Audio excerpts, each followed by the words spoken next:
فرزند زہرا یہ حالات برے ہیں۔ کاشانۂ بصیرت ایک ایسا مکمل یوٹیوب چینل جس پر محروم بصارت کے لیے بالخصوص اور تمام افراد کے لیے بالعموم سینکڑوں کی تعداد میں اسلامی کتب دستیاب ہیں۔ لہذا گزارش ہے کہ آپ اپنی ذمہ داری نبھاتے ہوئے کاشانۂ بصیرت کو سبسکرائب کرنے کے ساتھ ساتھ بیل آئیکن کو پریس کیجیے تاکہ آپ علم کے حصول کے ساتھ ساتھ مذہب اہل بیت کی اشاعت میں بھی اہم کردار ادا کرتے رہیں۔ کاشانۂ بصیرت، کاشانۂ بصیرت، کاشانۂ بصیرت۔ فرزند زہرا یہ حالات برے ہیں۔ اعوذ باللہ من الشیطان اللعین الرجیم، بسم اللہ الرحمن الرحیم۔ السلام علیکم، کاشانۂ بصیرت کے یوٹیوب چینل سے مخاطب ہوں۔ ہم پڑھ رہے ہیں کتاب کلام امیر المومنین علیہ السلام شرح نہج البلاغہ۔ اس کی 6 جلد ہے جو ہمارے زیر مطالعہ ہے، اور خطبہ ہے جو آج ہم پڑھیں گے وہ ہے خطبہ نمبر 168 پیج نمبر 371 پر۔ آئیے شروع کرتے ہیں۔ ومن خطبۃ اللہ علیہ السلام بعد ما یوجیا بالخلافہ۔ آپ کی بیعت ہونے کے بعد بعض اصحاب نے آپ سے عرض کی کہ بہتر ہے کہ آپ ان لوگوں کو جنہوں نے خلیفہ پر فوج کشی کی تھی سزا دیں، تو آپ نے یہ خطبہ ارشاد فرمایا۔ خطبے کی سند نہج البلاغہ کے بعد فقط تاریخ طبری وہ کتاب ہے نہج البلاغہ کے بعد فقط تاریخ طبری وہ کتاب ہے جس میں یہ خطبہ نقل کیا گیا ہے۔ انہوں نے سن 35 ہجری قاف کے حوادث میں اسے نقل کیا ہے۔ مصادر نہج البلاغہ جلد نمبر 2 پیج نمبر 406، تاریخ طبری جلد نمبر 3 پیج نمبر 458۔ خطبہ ایک نگاہ میں، جیسا کہ اوپر ذکر کیا گیا ہے کہ آپ کی بیعت عمل میں آنے کے بعد بعض لوگوں نے خلافت کے معاملے میں آپ سے یہ تقاضا کیا کہ جنہوں نے خلیفہ ثالث کے خلاف بغاوت کر کے انہیں قتل کر دیا ہے انہیں سزا دی جائے، لیکن امام نے کچھ واضح توضیحات کے ذریعے انہیں قانع کر دیا کہ ابھی اس کام کا وقت نہیں، کیونکہ ابھی وہ لوگ سب متحد اور منظم ہیں اور دیگر بہت سے گروہ بھی ان کے ہمنوا ہو گئے ہیں۔ سو جو بھی ان کے خلاف اقدام کرے گا تو وہ اس کے خلاف ڈٹ جائیں گے اور وہ کسی بھی اقدام سے گریز نہیں کریں گے۔ خطبے کا پہلا حصہ اس طرح سے شروع ہو رہا ہے: یا اخواتہ انی لاسوتو اجوہلو، اور ختم ہو رہا ہے وَسَأُمْسِكُ الْأَمْرَ مَسْتَمْسَكَ وَإِذَا لَمْ أَجِدْ يُدًّا فَاخِرُ الدَّوَائِلِ کَیُّ۔ ترجمہ: اے بھائیو، جو تم جانتے ہو میں اس سے بے خبر نہیں ہوں، لیکن میرے پاس اس کی قوت و طاقت کہاں ہے، جبکہ فوج کشی کرنے والے اپنے انتہائی زوروں پہ ہیں۔ وہ اس وقت ہم پر مسلط ہیں، ہم ان پر مسلط نہیں، اور عالم یہ ہے کہ تمہارے غلام بھی ان کے ساتھ اٹھ کھڑے ہوئے ہیں، اور صحرائے عرب بھی ان کے سے مل جل گئے ہیں، اور اس وقت بھی وہ تمہارے درمیان اس حالت میں ہیں کہ جیسا چاہیں تمہیں گزن پہنچا سکتے ہیں۔ کیا تم جو چاہتے ہو اس پر قابو پانے کی صورت تمہیں نظر آتی ہے؟ بلا شبہ یہ جہالت و نادانی کا مطالبہ ہے۔ ان لوگوں کی پشت پر مدد کا ایک ذخیرہ ہے۔ جب یہ قصہ چھڑنے لگا تو اس معاملے میں لوگوں کے مختلف خیالات ہوں گے۔ کچھ لوگوں کی رائے تو وہی ہوگی جو تمہاری ہے، اور کچھ لوگوں کی رائے تمہاری رائے کے خلاف ہوگی، اور کچھ لوگوں کی رائے نہ ادھر ہوگی اور نہ ادھر۔ اتنا صبر کرو کہ لوگ سکون سے بیٹھ لیں اور دل اپنی جگہ پر ٹھہر جائے اور آسانی سے حقوق حاصل کیے جا سکیں۔ تم میری طرف سے مطمئن رہو اور دیکھتے رہو کہ تم تک میرا فرمان کیا آتا ہے۔ ایسی کوئی حرکت نہ کرو جو طاقت کو متزلزل اور قوت کو پامال کر دے اور کمزوری اور ذلت کا باعث بن جائے۔ میں اس جنگ کو جہاں تک ممکن ہو روکوں گا، اور جب کوئی چارہ نہ پاؤں گا تو پھر آخری علاج داغنا تو ہے ہی۔ شرح و تفسیر۔ قاتلان خلیفہ ثالث کی سزا میں تاخیر کی وجہ۔ جیسا کہ آغاز میں بیان ہوا، دراصل امام کا یہ خطبہ بعض اصحاب اور ساتھیوں کے اس اعتراض کے جواب میں ہے جو انہوں نے خلیفہ ثالث کے قاتلوں کی سزا میں تاخیر سے متعلق آپ پر کیا تھا۔ امام نہایت باریک بینی پر مبنی ایک تجزیے کے ضمن میں انہیں جواب دیتے ہیں۔ پہلے فرماتے ہیں، اے بھائیو، جو تم جانتے ہو میں اس سے بے خبر نہیں ہوں، لیکن میرے پاس اس کی قوت و طاقت کہاں ہے؟ اکثر ایسا ہوتا ہے کہ دینی پیشواؤں پر اعتراض کرنے والے اپنے تئیں یہ سوچتے ہیں کہ انہوں نے کوئی نیا نکتہ دریافت کیا ہے کہ اگر اس کی رعایت کی جائے تو اسلامی معاشرے کے لیے فائدہ مند ہوگا۔ یہ لوگ کام کے ظاہر کو دیکھتے ہیں مگر اندر کی پیچیدگیوں سے واقف نہیں ہوتے۔ ابرو کو تو دیکھتے ہیں مگر اس کے اشاروں کو نہیں سمجھتے، نیز پس پردہ پیچیدہ مسائل کی خبر نہیں رکھتے۔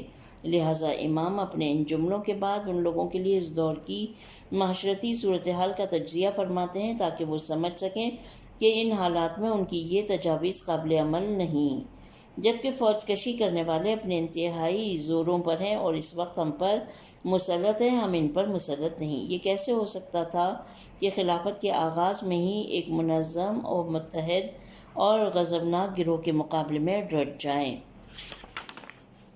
کہ اس صورت میں بہت سے لوگوں کا خون بہہ جانے کے علاوہ اور کوئی نتیجہ نہ نکلتا۔ امام کے اس قول پر گواہ وہ روایت ہے جو نہج البلاغہ کے بعض شارحین نے نقل کی ہے کہ امام نے اپنی خلافت کے آغاز میں لوگوں کو جمع کیا اور انہیں نصیحت کرتے ہوئے فرمایا۔ اس موقع پر چند افراد کے سوا باقی سب لوگ کھڑے ہو گئے۔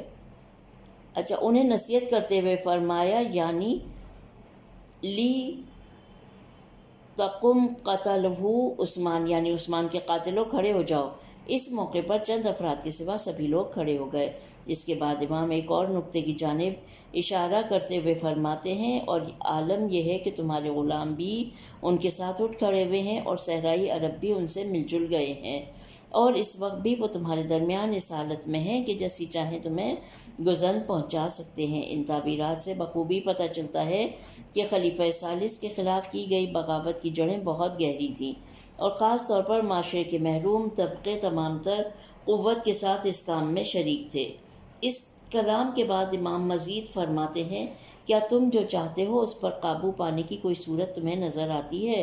پھر اس مطلب پر تاکید کے لیے امام ایک اور تجزیہ فرماتے ہیں، بلا شبہ یہ جہالت و نادانی کا مطالبہ ہے، ان لوگوں کی پشت پر مدد کا ایک ذخیرہ ہے۔ یہ اس بات کی طرف اشارہ ہے کہ اگر بنا یہ ہوتی کہ بیت المال کے بے دریغ استعمال اور مملکت اسلامی کے حساس عہدوں کو اپنے رشتہ داروں کو سونپنے کے جرم میں خلیفہ ثالث پر مقدمہ چلایا جائے تو ایسا صحیح طریقے سے عادل قضات کے زور پر کیا جانا چاہیے تھا، لیکن غیر منظم بغاوتوں کا نتیجہ جیسا بھی ہو وہ زمانہ جاہلیت کی حرکتوں کی طرح ہی ہے۔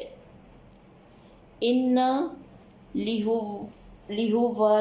لِهُوَلَاءِ الْقَوْمِ مَدَّتَا کے جملے میں آپ یہی فرمانا چاہتے ہیں کہ یہ گروہ تنہا نہیں بلکہ پسے ہوئے غلام، بادہ نشین اعراب اور اعلیٰ عہدوں کی طاق میں بیٹھے ہوئے سیاستدان بھی ان کو تقویت دے رہے ہیں، لہٰذا ان سے الجھنے میں مصلحت نہیں۔ پھر اس گفتگو کے ضمن میں اس نقطے کی طرف اشارہ فرماتے ہیں کہ خلیفہ ثالث کے قاتلوں کے ساتھ الجھنے کی صورت میں پورا معاشرہ انتشار و تفرقے کا شکار ہو جائے گا۔ چنانچہ فرماتے ہیں ترجمہ، جب یہ قصہ چھڑنے لگا تو اس معاملے میں لوگوں کے مختلف خیالات ہوں گے، کچھ لوگوں کی رائے تو وہی ہوگی جو تمہاری ہے، اور کچھ لوگوں کی رائے تمہاری رائے کے خلاف ہوگی، اور کچھ لوگوں کی رائے نہ ادھر ہوگی اور نہ ادھر۔ بس اتنا صبر کرو کہ لوگ سکون سے بیٹھ لیں اور دل اپنی جگہ پر ٹھہر جائیں اور آسانی سے حقوق حاصل کیے جا سکیں۔ پھر مزید تاکید کرتے ہوئے فرماتے ہیں تم میری طرف سے مطمئن رہو اور دیکھتے رہو کہ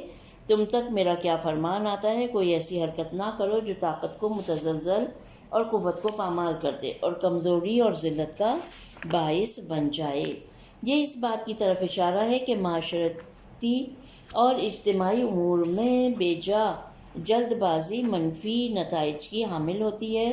کسی بھی کام کے وسائل اور حالات سازگار ہوئے بغیر اس کے لیے اقدام نہیں کرنا چاہیے، کیونکہ اس میں ہونے والی ناکامی سستی اور ذلت و شکست کا سبب بنتی ہے۔ چنانچہ 5ویں خطبے میں گزر گیا ہے کہ جو پھل کو پکنے سے پہلے توڑتا ہے وہ اس شخص کی طرح ہے جو بیج کو نامناسب زمین میں بوتا ہے، جس کے نتیجے میں وہ اپنی توانائی اور سرمایہ کو ضائع کرتا ہے اور اس کام کا کوئی نتیجہ حاصل نہیں ہوتا۔ آخر میں آپ 2 پرمغز جملوں کے ذریعے کلام کو مکمل کرتے ہیں۔ فرماتے ہیں، میں اس جنگ کو جہاں تک رک سکے گی روکوں گا، اور جب کوئی چارہ نہ پاؤں گا تو پھر آخری علاج داغنا تو ہے ہی۔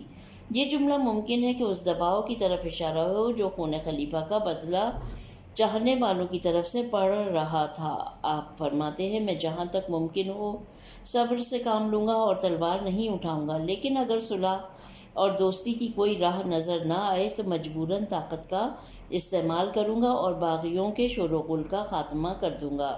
ایک اور امکان یہ ہے کہ یہ جملہ ان لوگوں کی طرف اشارہ ہے جو خون خلیفہ ثالث کے انتقام کی آڑ میں امام کی مخالفت کرنا چاہتے تھے، جیسے طلحہ و زبیر وغیرہ۔ امام فرماتے ہیں، میں حتی الامکان صلح کی کوشش کروں گا، لیکن اگر اس کی کوئی صورت نہ رہے تو جنگ کی راہ اختیار کروں گا۔ البتہ یہ امکان دیگر خطبوں کے ساتھ چنداں موافقت نہیں رکھتا، کیونکہ اس میں طلحہ و زبیر وغیرہ جیسوں سے متعلق کوئی گفتگو نہیں ہوئی ہے، مگر یہ کہ سید رضی رحمۃ اللہ علیہ نے خطبے کی تلخیص اور انتخاب کے دوران امام کے کلام میں سے کچھ جملے حذف کر دیے ہوں، مگر یہ بھی یہاں بعید معلوم ہوتا ہے۔ آخر الدواء الکیّ کا جملہ ایک مشہور ضرب المثل ہے جو پہلے خطرناک زخموں کے بارے میں استعمال ہوئی تھی، کیونکہ اگلے وقتوں میں علاج کے تمام طریقے آزمائے جاتے تھے۔ اگر کوئی راہ علاج باقی نہ رہتی تو زخم کی جگہ کو گرم لوہے کے ذریعے جلا دیا جاتا تھا۔ علاج کا یہ طریقہ بہت دردناک ہوتا تھا۔ پھر یہ جملہ اس سے ملتے جلتے موارد میں بطور کنایہ استعمال ہونے لگا۔ اس بنا پر جہاں صلح و آشتی کے تمام دروازے بند ہو جائیں وہاں یہ جملہ استعمال ہوتا ہے۔ نکات۔ پہلا نکتہ ہے کہ عدل کے نفاذ کی راہ میں حائل رکاوٹیں۔ لکھتے ہیں، جو کچھ امام نے اس خطبے میں بیان فرمایا ہے وہ ایک سنجیدہ اور قابل توجہ مسئلہ ہے، نہ یہ کہ صرف مخاطبین کو خاموش کرنے کے لیے بیان فرمایا ہے، جیسا کہ بعضوں کا یہی خیال ہے۔ واقعی ان ایام میں خلیفہ ثالث کے خلاف بغاوت کرنے والے بہت قوی تھے، اسی لیے یہاں تک کہ خلیفہ ثالث کے حامی بعض اصحاب کو بھی قتل خلیفہ کے موقع پر ان کے مقابلے کی جرأت نہ ہوئی۔ اس سے بڑھ کر یہ کہ جب امیر شام برسر اقتدار آیا تو سال ہا سال گزرنے کے باوجود اسے یہ جرأت نہ ہوئی کہ خلیفہ ثالث کے قاتلوں کی شناخت کروائے اور انہیں پکڑ کر ان پر مقدمہ چلائے، حالانکہ اس نے تمام طاقت و قدرت خلیفہ ثالث کی خواہی کے ہی بہانے حاصل کی تھی۔ یہی نہیں بلکہ حضرت علی علیہ السلام کی شہادت اور اقتدار سنبھالنے کے بعد جب امیر شام مدینے پہنچا تو وہ خلیفہ ثالث کے گھر گیا۔ خلیفہ ثالث کی بیٹی جس کا نام عائشہ تھا چلا اٹھی اور رو کر کہنے لگی، ہائے ابا، آپ کہاں ہیں؟ ان کا مقصد خون خلیفہ کا انتقام تھا۔ امیر شام نے کہا، ارے میری بھتیجی، لوگ ہمارے آگے تسلیم ہو گئے ہیں اور ہم نے انہیں امان دی ہے۔ ہم نے ان کی نسبت ایسی بردباری کا مظاہرہ کیا ہے جس کی تہ میں غصہ و کینہ پوشیدہ تھا، اور انہوں نے بھی ایسی تسلیم کا مظاہرہ کیا جس کی تہ میں دشمنی پوشیدہ تھی۔ دونوں ہی گروہ اپنے ساتھ تلوار رکھے ہوئے ہیں، اگر ہم ان کے ساتھ عہد شکنی کریں گے تو وہ بھی ایسا ہی کریں گے، پھر معلوم نہیں کہ نتیجہ ہمارے حق میں ہوگا یا ہمارے نقصان میں۔ لہٰذا بہتر یہی ہے کہ ہم خاموشی اختیار کریں تاکہ ہماری خلافت ڈگمگا نہ جائے۔ تمہارے لیے خلیفہ کی بھتیجی ہونا ایک عام عورت ہونے سے بہتر ہے، یعنی جب میری خلافت چلی جائے گی تو تم ایک عام عورت ہوگی۔ نمبر 2، مظاہرین کا بنیادی اعتراض۔ بلا شبہ خلیفہ ثالث کے خلاف ہونے والی بغاوت کی جڑیں بہت گہری تھیں، کیونکہ اہل مدینہ میں ان کے طرفداروں، احباب اور دوستوں کی اکثریت کے باوجود اس بغاوت کے مقابلے میں کھڑے نہ ہو سکے۔ انصار و مہاجر میں سے بیشتر اس منظر کا نظارہ کر رہے تھے۔ اس کا سبب بھی واضح ہے، کیونکہ خلیفہ ثالث کی حکومت سے بہت ہی کم لوگ خوش تھے، یعنی وہی ان کے حامی اور رشتہ دار جو اعلیٰ عہدوں اور بیت المال پر قبضہ جمائے ہوئے تھے اور لوٹ کھسوٹ میں مصروف تھے۔ ہر غیر جانبدار محقق خلیفہ ثالث کے کاموں کو ناقابل توجیہ جانتا ہے، اسی لیے مناسب تھا کہ نچلے طبقوں کی بغاوت شروع ہونے سے پہلے انصار و مہاجر میں سے بزرگ صحابہ انہیں عدالت میں حاضر ہونے کا مشورہ دیتے تاکہ معاملہ عوام کے ہاتھ میں نہ پہنچے۔ اکثر باغیوں کا اعتراض یہی تھا کہ انہوں نے کاموں کو اسلام کے عدالتی نظام سے ہٹ کر خود سرانہ انجام دیا ہے، اور جیسا کہ ہم نے کہا تھا کہ معاملے کو بزرگ اصحاب کے ہاتھوں نپٹایا جانا چاہیے تھا۔ حضرت علی علیہ السلام نے مذکورہ خطبے میں جو فرمایا، جب حالات معمول پر آ جائیں گے تو میں بدعنوانی کرنے والوں کو کیفر کردار تک پہنچا دوں گا، وہ یہ اسی حقیقت کے پیش نظر تھا۔ چنانچہ امام نے خلیفہ ثالث کے محاصرے کے دوران اس فتنے کو خاموش کرنے کے لیے بہت جد و جہد کی اور اپنے فرزندوں حسنین علیہ السلام کو اس کام کے لیے بھیجا۔ جو جواب حضرت نے اس خطبے میں بیان فرمایا وہ نہایت نپاتلا اور اسلام کے عدالتی نظام کے عین مطابق ہے۔ یہاں پر خطبہ نمبر 168 ختم ہو جاتا ہے، پیج نمبر ہے 678۔ اور آئیے ہم آگے بڑھتے ہیں اور اسی کتاب یعنی کلام امیر المومنین علیہ السلام کی 6ٹھی جلد سے خطبہ نمبر 169 پڑھتے ہیں، جو کہ پیج نمبر 379 پر موجود ہے۔ وَمِن خُطْبَةٍ لَهُ علیہ السلام عِنْدَ مَسِيرٍ أَصْحَابِ جملی لی بصرہ، جب اصحاب جمل طلحہ و زبیر نے بصرہ کا رخ کیا تو آپ نے ارشاد فرمایا۔ خطبے کی سند: نہج البلاغہ کے علاوہ علامہ سید رضی رحمۃ اللہ علیہ سے پہلے اس خطبے کو نقل کرنے والا تنہا ماخذ تاریخ طبری ہے، جس کی جلد نمبر 3 کے پیج نمبر 465 پر سن 36 ہجری کے حوادث کے ضمن میں یہ خطبہ ذکر ہوا ہے۔ البتہ طبری نے خطبے کا صرف پہلا حصہ نقل کیا ہے۔ خطبہ ایک نگاہ میں، یہ خطبہ 2 حصوں پر مشتمل ہے۔ پہلا حصہ اس میں قرآن کی پیروی کرنے اور گمراہ کن بدعتوں کو ترک کرنے کی دعوت کے بعد لوگوں کو اپنی الہی حکومت کی پیروی کی ترغیب دیتے ہیں اور انہیں خبردار کرتے ہیں کہ اگر مخلصانہ پیروی نہ کرو گے تو خداوند اس نعمت کو تم سے لے لے گا۔ یوں آپ لوگوں کو آمادہ کرتے ہیں تاکہ وہ عہد شکنوں سے جنگ کے لیے تیار رہیں۔ دوسرا حصہ، اس حصے میں امام اس نقطے کی طرف اشارہ فرماتے ہیں کہ حق کے دشمن اپنے تمام تر اختلافات کے باوجود میرے خلاف قیام کے لیے متحد ہو چکے ہیں۔ میں جہاں تک ممکن ہو صبر سے کام لوں گا، لیکن اگر وہ لوگ اپنے مکروہ ہدف پر جو کہ اسلامی معاشرے کے نظام کو درہم برہم کرنا ہے اڑے رہے تو یقیناً میں ان کے خلاف قیام کروں گا۔ پہلا حصہ، خطبے کا پہلا حصہ شروع ہوتا ہے ان اللہ بعث رسولا ہادیا بکتاب ناطق، اور ختم ہو رہا ہے ابدا حتی یاریز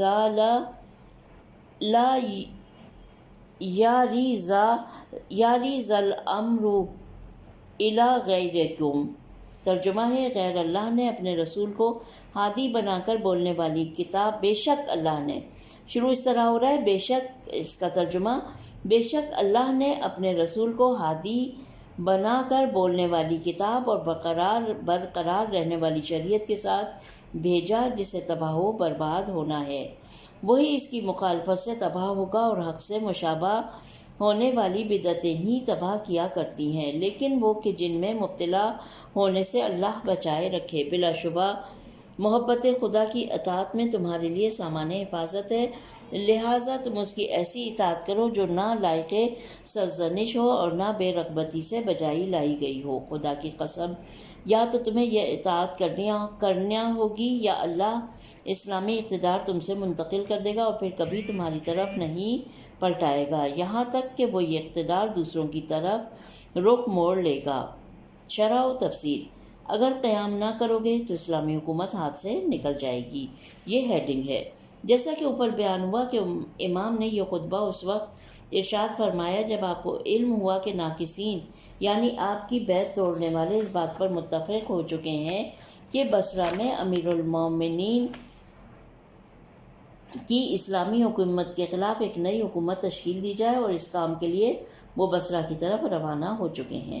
اس خطبے سے امام کا مقصد لوگوں کو ان باغیوں سے مقابلے کے لیے آمادہ کرنا تھا، لہٰذا شروع میں آپ لوگوں کو قرآن سے متمسک ہونے کی دعوت دیتے ہوئے فرماتے ہیں، اللہ نے رسول کو ہادی بنا کر بولنے والی کتاب اور برقرار رہنے والی شریعت کے ساتھ بھیجا ہے۔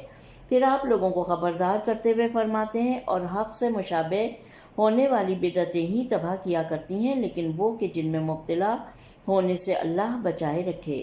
اس مطلب کی طرف اشارہ ہے کہ پیغمبر اکرم کی رحلت کے بعد فسادی اور فتنہ پرداز لوگ اس کوشش میں تھے کہ اپنے مکروہ اور اسلام مخالف عزائم کو اسلامی رنگ و روپ دیں، مثلاً عہد چکنی کو خلیفہ ثالث کی خون خواہی کی شکل دیں۔ لہٰذا آپ نے فرمایا کہ لوگوں کو ہوشیار ہونا چاہیے اور جھوٹی ظاہری چیزوں کے فریب میں نہ آئیں۔ اس کے بعد آپ لوگوں کو اپنی الہی حکومت کی طرف دعوت دیتے ہوئے فرماتے ہیں، اور بلا شبہ حجت خدا کی اطاعت میں تمہارے لیے سامان حفاظت ہے، لہٰذا تم اس کی ایسی اطاعت کرو جو نہ لائق سرزنش ہو اور نہ بے رغبتی سے بجا لائی گئی ہو۔ خدا کی قسم، یا تو تمہیں یہ اطاعت کرنا ہوگی یا اللہ اسلامی اقتدار تم سے منتقل کر دے گا اور پھر کبھی تمہاری طرف نہیں پلٹائے گا، یہاں تک کہ یہ اقتدار دوسروں کی طرف رخ موڑ لے گا۔ دیکھو، اگر اس نعمت الہی کی ناشکری کرو گے تو خداوند ناشکری کے جرم میں اس نعمت کو تم سے لے لے گا۔ چنانچہ تمام نعمتوں کے بارے میں ارشاد ہوا ہے، اگر تم میرا شکر کرو گے تو میں یقیناً تم پر نعمت کی زیادتی کروں گا، اور اگر تم نے ناشکری کی تو یاد رکھو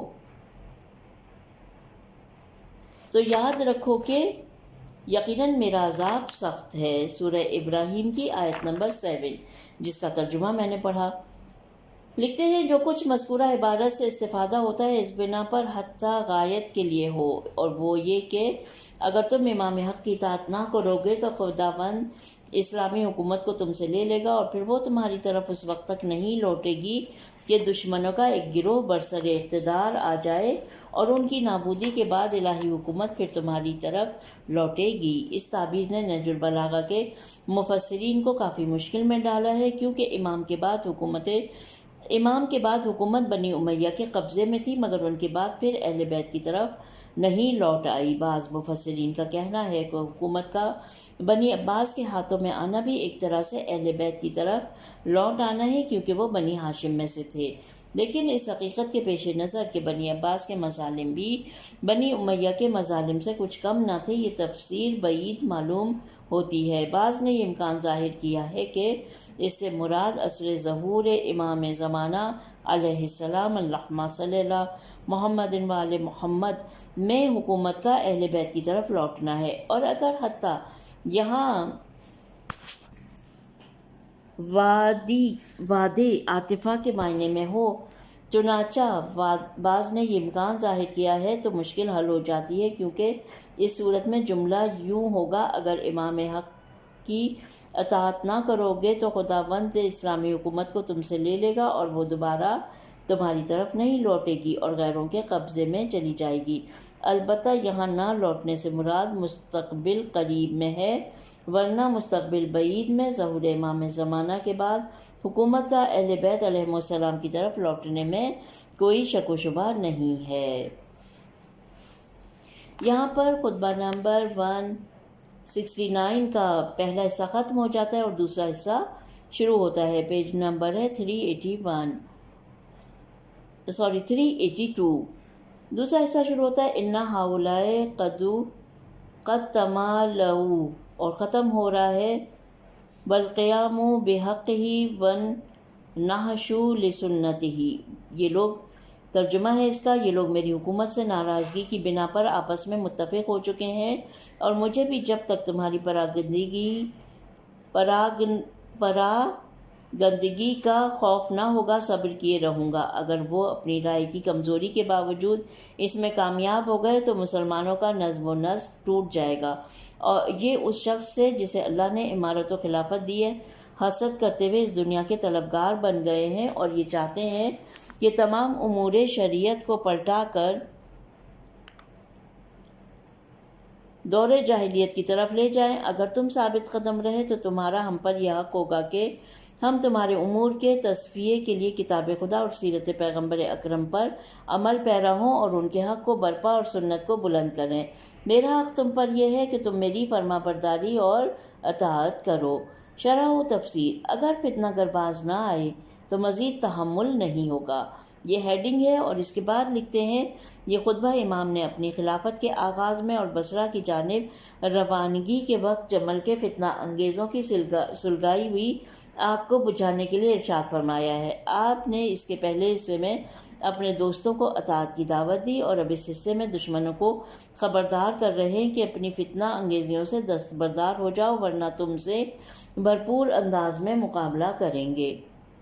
فرماتے ہیں، یہ فتنہ انگیز گروہ میری حکومت سے ناراضگی کی بنا پر آپس میں متحد ہو چکا ہے۔ یہ اس بات کی طرف اشارہ ہے کہ یہ مخالفین مختلف گروہوں پر مشتمل ہیں، جن میں منافقین سے لے کر بعض تنگ نظر اور حسد برتنے والے اصحاب جیسے طلحہ و زبیر بھی شامل ہیں، جن کا مشترکہ ہدف صرف اور صرف میری مخالفت ہے۔